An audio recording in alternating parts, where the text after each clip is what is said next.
We spend billions of dollars every year trying to preserve our youth, but nature follows a strict timeline.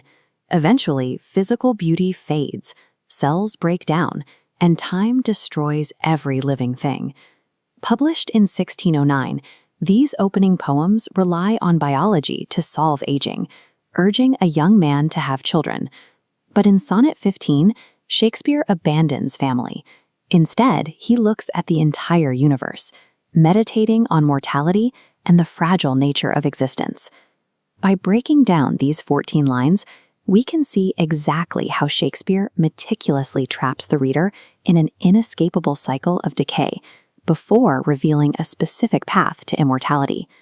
Sonnet 15 serves as a technical manual for how a person might actually survive the end of their physical life.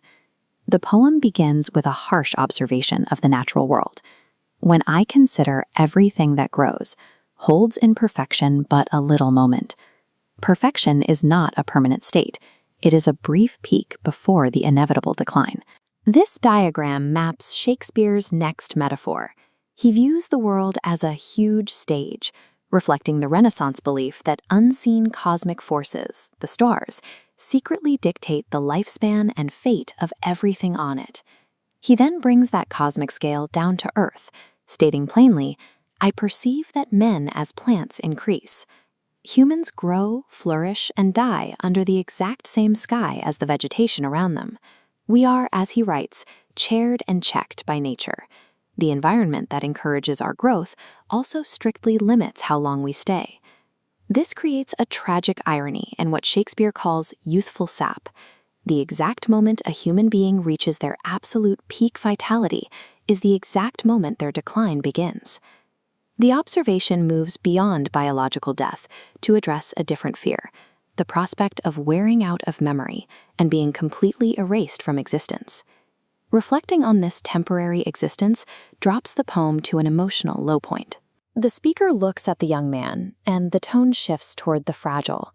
Because perfection is so brief, the subject's youth is no longer seen as a permanent asset, but as something actively disappearing in real time.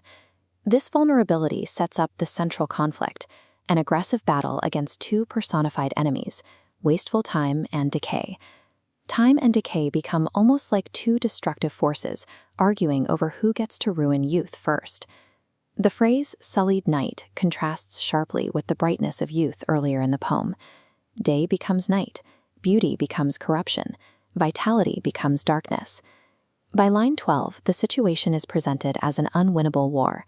Time is careless, wasting human beauty without a shred of mercy. But then, the final two lines of the poem mark a dramatic pivot from despair into a defiant counterattack. And all in war with time for love of you. As he takes from you, I engraft you new. The verb engraft provides the specific mechanism for circumventing the natural cycle of decay. Engrafting is a gardening technique where a dying piece of a plant is bound to a sturdy host trunk, pushing out new growth. Shakespeare positions poetry itself as the permanent host that engrafts the subject anew. Physical bodies will inevitably fail, but words have the power to freeze beauty in place, using art to fight back against the darkness of oblivion. 4 centuries later, the warnings of the first 12 lines have come true. The physical subjects of this poem grew old and died long ago. Yet the fact that we are reading these words today proves the final couplet was accurate. Time destroys the physical world, but human creativity and art can still win the war.